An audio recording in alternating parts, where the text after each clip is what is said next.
Welcome to the Economic Liberation of Africa. In this podcast, we will discuss the underdevelopment of Africa as presented by Dr. Howard Nicholas. In his presentation, The Underdevelopment of Africa, he tells how Western powers purposely set debt traps for African countries so that Western corporations could export their natural resources. At the end of our interview, Darren and I will discuss creative financing as alternative options for developing nations. Please stay until the end. So Darren, tell us, who is Dr. Howard Nicholas? Dr. Howard Nicholas is a prominent economist and academic known for his expertise in global macroeconomic and financial markets. I believe he's currently the senior lecturer in economics in one of the schools within Europe, the Erasmus. I have some notes here. I have to reference my note. The Erasmus University in Rotterdam in the Netherlands. And what does he teach about the underdevelopment of Africa? His primary thesis is that Western economists deliberately hinder African industrialization to maintain global power dynamics. And so how do they do that? There's several different ways. Some of the main ones that he points out is foreign aid. And we know foreign aid a lot of times can be disguised. It's not really meant to be altruistic in terms of really helping. Foreign aid, debt and foreign loans, and monopoly buying structures. And we can kind of go through that. How about explaining a little bit about how foreign aid and debt financing are used to underdevelop Africa? So foreign aid, number one, a lot of times it comes with strings attached. We know, as a matter of fact, one of the political leaders just did a visit to one of the African countries, and they kind of wanted to push their agenda in terms of the gay agenda in so many words. We're trying to impose something that the U.S. pretty much just came to grips with, that they're trying to push that mindset onto another culture. And what's strange is that they don't keep that same mindset when it comes to other countries that we're doing business with, mainly like the Middle East. So that's one of the ways, just trying to have strings attached to whatever money that you're dangling. So now, our basic conclusion from watching this film was that the Western powers engage in all kinds of creative ideas when they're loaning money to African countries that require those countries to engage in certain kind of development projects that will never allow the countries to become industrialized or in a situation where they end up being able to create wealth for health, for education, for welfare. And that in situations, usually many of those countries end up in situations where they can't feed the people. Is that fair? That's fair. It's kind of what I've learned as well. We've spoken about one of the books that I've read recently, and I've read his second book as well, John Perkins' Confessions of an Economic Hitman, and he speaks to that. What did he say? What was it that he did that enabled him to write that book? What was he doing?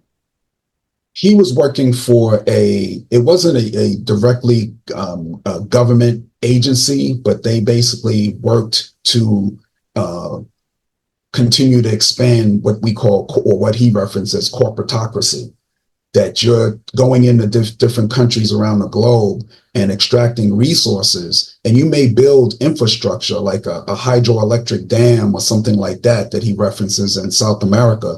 But the hydroelectric dam is really just to produce energy for extraction of the resources, i.e. oil. So you can produce power, and the jobs don't go to the people within the country, they go to the foreign corporations. So it looks as though you're providing something, but you're inherently you're not, because if you extract the resources through the hydroelectric dam that you've built, and you've destroyed the environment to build that hydroelectric dam, the money doesn't flow back to the country. Only the very top people, the one that the leader in power and maybe his family and some friends at the very top, they get wealthy. They have Swiss bank accounts and things like that. But the economy, in essence, suffers.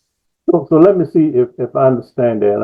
I'm going to interpret what you're saying. You're saying that oftentimes when foreign governments are loaning money to African states to build infrastructure, they bring in their own builders.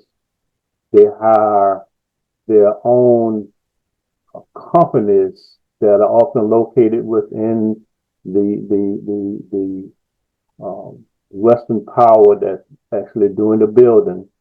And so they don't actually give the money to the African states. They give it to their own corporations deposited in the foreign bank.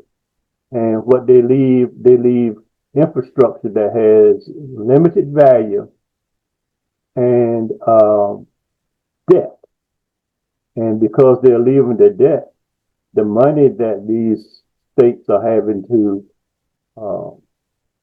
pay for those debts are the monies that the states actually need to develop their economy. And the one thing that is noteworthy is that the Western powers understand that they're creating a debt trap.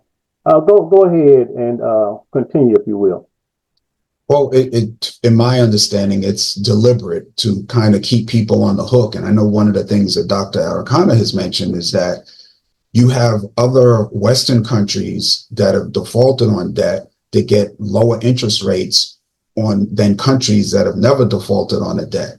So you're deliberately, it's kind of like the system here where you have high credit card rates for people that stay perpetually in debt, but this is on a bigger scale. So if you lend somebody money in hopes that they'll never be able to pay it back, and then you have more access to the country and the resources because they can never pay back the debt. They're on the hook in perpetuity, so to speak.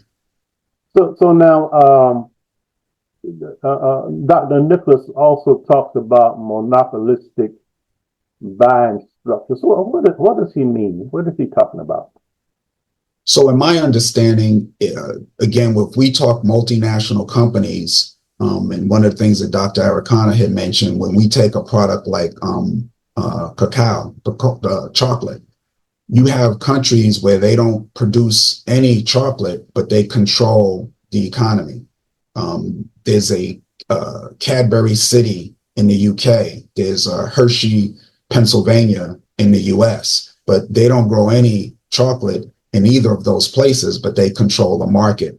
So if you're only extracting raw materials and not even getting full market value for your raw materials, then again, your economy suffers. You're not adding value to your own products, and they control those markets. One of the things that she's mentioned, when you have small countries, they can't compete. She references like a heavyweight boxing match. You know, a tiny country can't compete with a global heavyweight.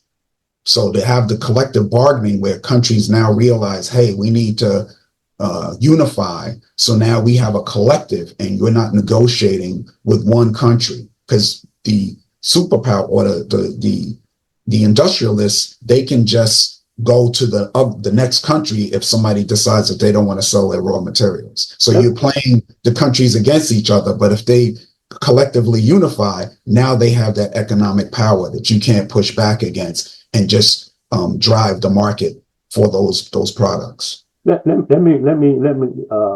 see if I'm understanding you. You're saying that we have multinational companies that really are fixing the prices that they'll pay for raw materials, and if one country won't sell at their price, they'll just go to another one that will. Exactly. You just control the market. Okay. Dr.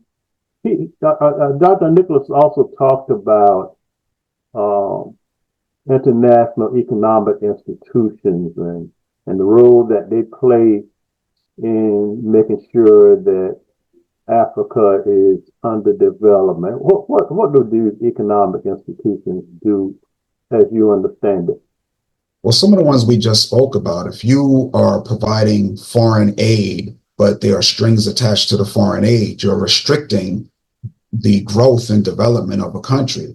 If you are tying a bank, for instance, the IMF, and you're attaching usury rates, we know the usury law in terms of in the US, there's a limit in terms of how much you can charge in terms of an interest rate. But if there's no cap on it, again, you keep people, for instance, in bondage because now they'll never be able to pay back that loan. The other things we talked about in terms of the market, if huge multinational companies control the raw materials coming out, you never have any revenue for your hospitals, for your schools, for your roads. It's controlled. Africa's never gone through an industrialization period. Is that the solution to this issue? Industrializing Africa? That's adding adding value to the raw materials is part of that process. That's the way the jobs are created. So if you can add value rather than sending tomatoes out and they come back as tomato paste, as tomato sauce, you've created jobs by producing your own tomato paste, tomato sauce. The same thing with the cocoa.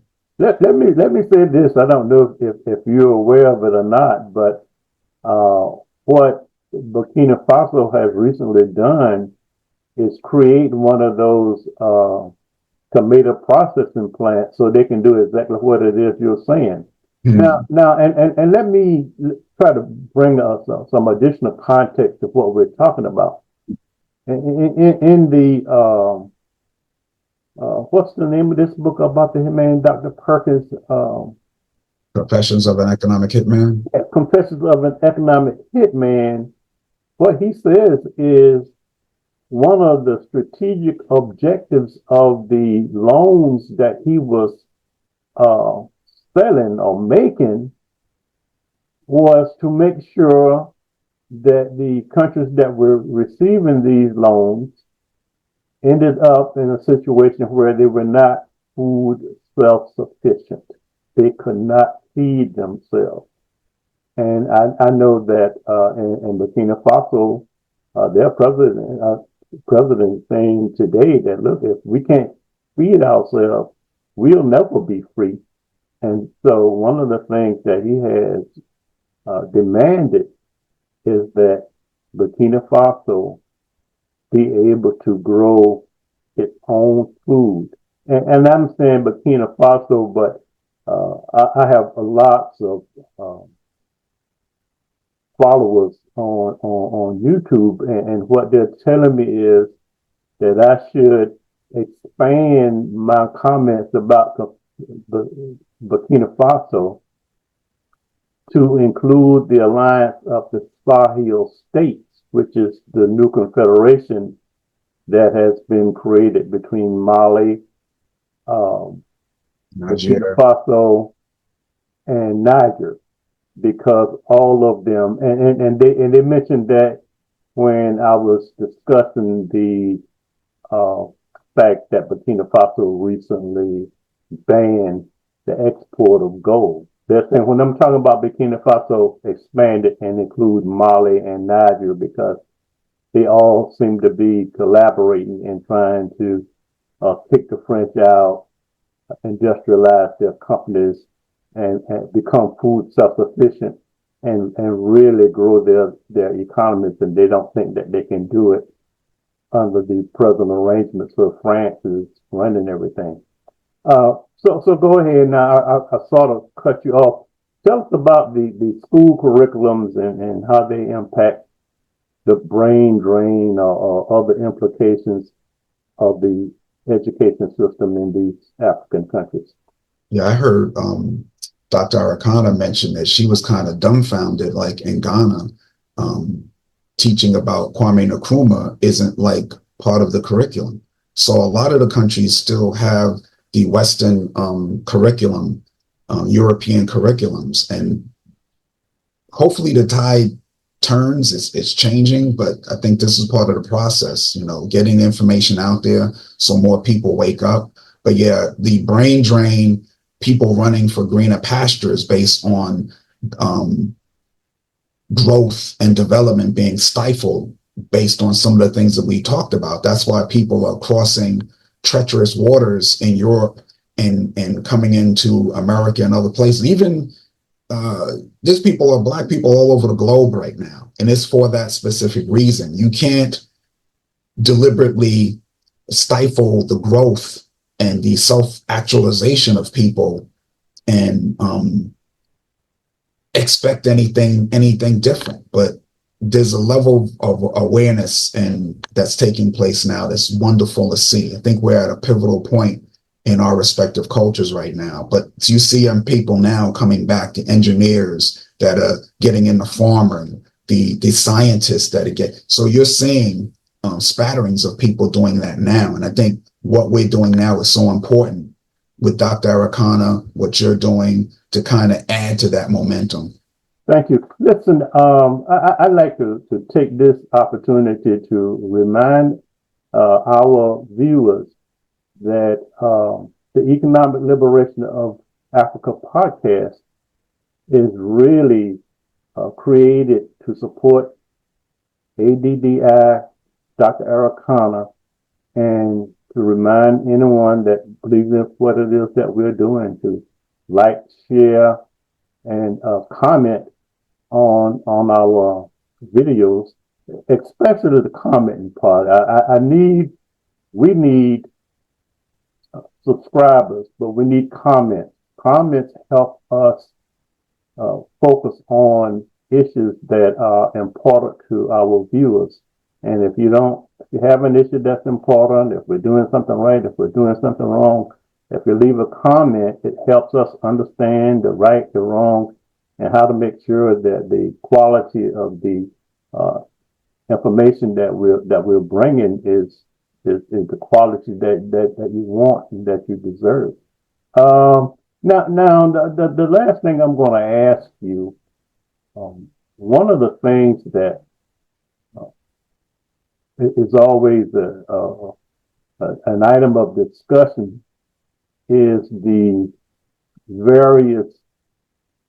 it's whether or not there are other options to these debt traps and foreign loans that are a part of the underdevelopment of Africa. Are there certain, and you're a commercial lender, you work in the commercial lending industry, are there certain kinds of loans or other financial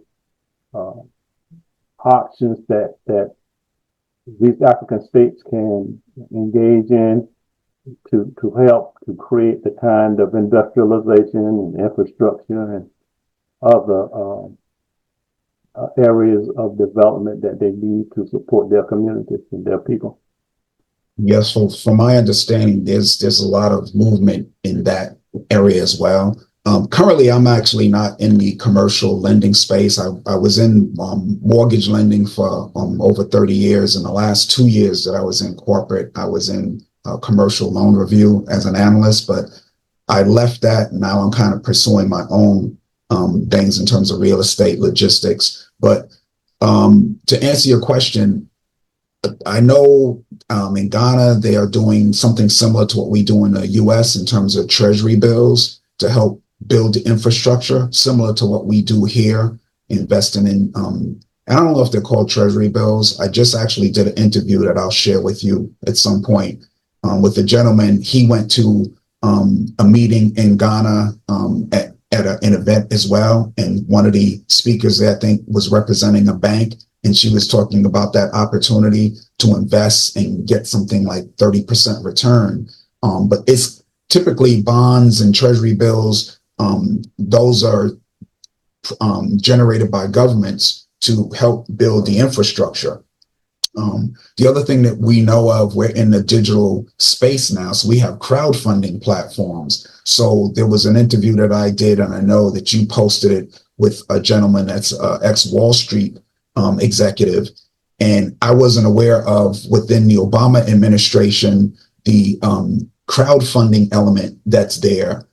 I didn't realize that you could do investments overseas with that. I thought it was just limited to the US. So you can actually invest in a startup company now, because years ago, this used to be only for accredited investors. You had to have a certain net worth to invest in a startup company. But now with crowdfunding, you can actually start a company and crowdfund for your ground floor investment and beyond, and then produce and build your project. So I know those are just two, but I know you're familiar with several others that you can kind of elaborate. Sure. And what I'm going to do is I'm going to name a few, and they are available. We can put a link to them in the description. But I'm going to just touch on some additional financing mechanism, and I will alert all of our viewers that we're not trying to give any financial advice. You should seek the help of financial professionals when you decide to do your investing. But some of the other financial options that I'm familiar with, just through research, blended financing, diaspora bonds, green and blue bonds, development impact bonds, public-private partnerships, sovereign wealth and pension funds, crowdfunding, as you just spoke to, social impact funds, regional development banks and funds, digital financial platforms, and mobile money integration. And the mobile money integration is really intriguing because Africans have developed a unique system to transfer funds because of the lack of a substantial banking system to handle their financial needs. And the last one I'll touch on, and of course as we go we can get involved in a little more detail. But the last one is climate financial mechanisms. And with that, I want to thank you, Darren, for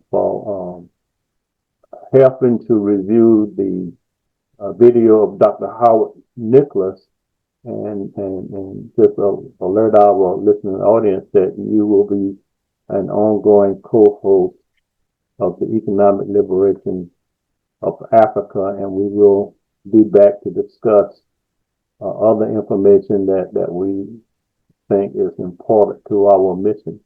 And with that being said, thanks again, and I will get back with you when we need to do, I shouldn't say when we need to do another video, because you and I are working in North Carolina to promote ADDI, and so I will be back with you soon. And thanks again. Have a great one. Bye. You as well. Thank you.